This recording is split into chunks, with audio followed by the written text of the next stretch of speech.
Bonjour, je m'appelle Henri Rousseau et je suis historien et plus exactement directeur de recherche au Centre national de la recherche scientifique dans une unité de recherche qui s'appelle l'Institut d'histoire du temps présent. J'ai un parcours, on peut dire, assez classique pour un historien français, c'est-à-dire que j'ai fait une hypocagne, une cagne, j'ai eu la chance d'intégrer une école normale supérieure, j'ai passé l'agrégation d'histoire en 1977, j'ai eu également la chance, après l'agrégation, d'avoir 2 années de recherche, c'est-à-dire l'équivalent aujourd'hui on pourrait appeler ça une sorte de contrat doctoral, qui m'ont permis de lancer ma thèse. À l'époque, ça s'appelait une thèse d'État.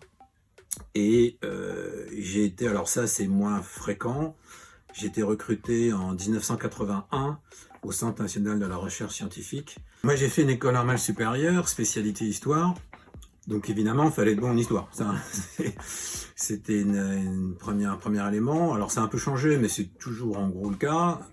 Ça dépend des filières. Enfin moi j'étais dans ce qu'on appelait à l'époque une filière enseignement, c'est-à-dire qu'au bout de mes études il y avait l'agrégation. Et après l'agrégation, j'ai été supposé partir enseigner au lycée, ce que j'ai fait pendant 1 an avant d'être recruté au CNRS. Bon. Et donc la deuxième matière qui était requise pour l'agrégation d'histoire et en gros pour les profs d'histoire, c'est toujours le cas d'ailleurs, c'est la géographie. Donc j'ai des compétences en géographie. Bon, d'abord, aujourd'hui, être historien, c'est un métier. Un métier qui s'exerce dans le cadre d'une profession. Alors moi je fais la distinction entre la profession et le métier. La profession, je suis chercheur au CNRS. Un historien, c'est quelqu'un qui va d'abord essayer de repérer des traces du passé sur une question donnée. Il se trouve que moi, mon sujet au départ, c'était l'histoire de la Seconde Guerre mondiale en France, de manière plus précise, l'histoire du régime de Vichy. Et donc la première chose à faire, c'est de repérer des traces, au sens banal du terme, c'est-à-dire des archives, des images, des écrits, des mémoires, des témoignages, enfin bref, tout ce qui peut aider à comprendre une période donnée. Et à partir de là, donc ça c'est le travail de l'historien, l'historien cherche ses traces, les collecte, les ramasse, les synthétise, les trie, et à partir de là essaie d'en tirer un récit, une explication de l'histoire, un récit, parfois un récit factuel, parfois des explications beaucoup plus élaborées, pour essayer de comprendre tel ou tel problème. Un chercheur, c'est quelqu'un qui cherche, qui va aller dans les archives, dans des sources que je disais auparavant, mais à un moment, il va falloir rendre ces informations, il va falloir les transformer, en faire quelque chose de lisible, d'abord sur le plan scientifique pour ses collègues, et ensuite, souvent, c'est mon cas, pour un public plus large. Donc il faudra écrire, faire des films, faire de la muséographie, etc. Bon, il faut avoir la passion de ça. Apprendre le métier, c'est pas très compliqué. Après, ce qui est compliqué, c'est de pouvoir l'exercer avec une certaine rigueur, d'avoir une certaine discipline. Il faut lire énormément, il faut apprendre, il faut maîtriser des périodes longues, parfois énormément d'informations, et il faut savoir surtout les restituer. L'historien est un producteur d'informations qui travaille dans une durée différente de celle du journaliste, par exemple. C'est très différent du journalisme, mais c'est un producteur d'informations, c'est-à-dire qu'il doit la chercher, la mettre en forme et la restituer. Voilà. Et il y a beaucoup de secteurs aujourd'hui qui ont besoin de ça. Surtout, la première chose à faire, faites ce que vous avez envie de faire. Ne vous engagez surtout pas dans une discipline ou dans une période pour l'historien, contemporaine, médiévale ou autre, qui ne vous intéresse pas vraiment. Ne choisissez pas votre période au hasard, ça ne se fait d'ailleurs pratiquement jamais.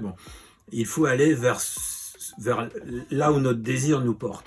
Alors évidemment, après, la grande question, c'est de savoir est-ce qu'on est conscient, est-ce qu'on peut être conscient à l'âge de 20 à 21 ans tout de suite de ce qui peut nous intéresser et motiver une partie de notre vie. Il faut que la passion dure, il faut que l'intérêt puisse durer et traverser et surmonter tous les aléas de la recherche, les difficultés. Parfois on a envie d'abandonner, parfois on n'a pas les sources, bref. Donc là, le premier conseil, c'est ça. Donc j'ai choisi mon sujet essentiellement parce que j'ai été passionné par la Seconde Guerre mondiale depuis toujours, parce que j'avais le sentiment qu'il y avait un vide à combler. Ça, c'est fondamental pour un chercheur. Et aussi, pour des raisons personnelles, qui n'entrent pas directement en ligne de compte, mais qui ont joué un rôle. Voilà.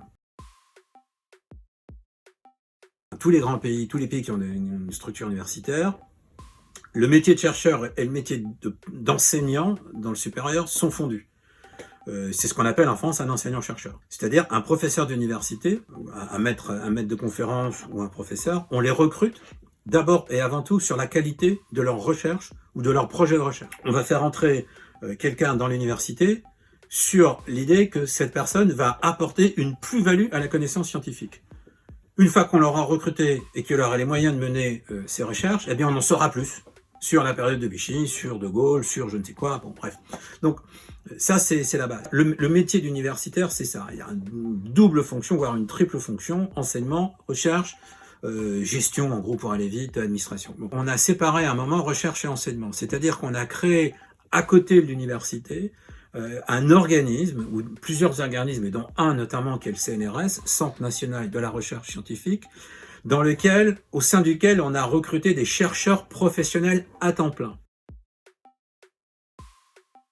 Le métier de chercheur se fonde sur la passion. Faire de la recherche toute sa vie, ça suppose qu'on a véritablement la passion, y compris de surmonter des obstacles, parfois énormes, surtout aujourd'hui en début de carrière. Alors ça, c'est très important pour les jeunes générations, d'ailleurs ils le savent très vite. Le problème aujourd'hui de quelqu'un qui veut faire une thèse, c'est que dès qu'il a dans l'idée de s'inscrire en thèse, la première chose qu'il doit trouver, c'est un financement. Aujourd'hui, la plupart des directeurs ou directrices de thèse n'acceptent plus des étudiants qui ne sont pas financés par des contrats doctoraux, par des bourses. Bon, il y a mille et une manières de se faire financer. Donc ce sont des métiers aujourd'hui extrêmement difficiles. Vous avez des historiens qui sont employés dans beaucoup de structures. Il y a une façon de transmettre l'histoire par le musée, par le mémorial, c'est-à-dire par des lieux qu'on visite, par les expositions, qui ouvrent d'une certaine manière un espace, un marché, on va dire, professionnel, qui n'est pas considérable, mais qui n'est pas du tout négligeable pour les historiens. Bon, c'est pas faux, ça va être difficile, mais si vous avez vraiment envie de le faire, faites-le.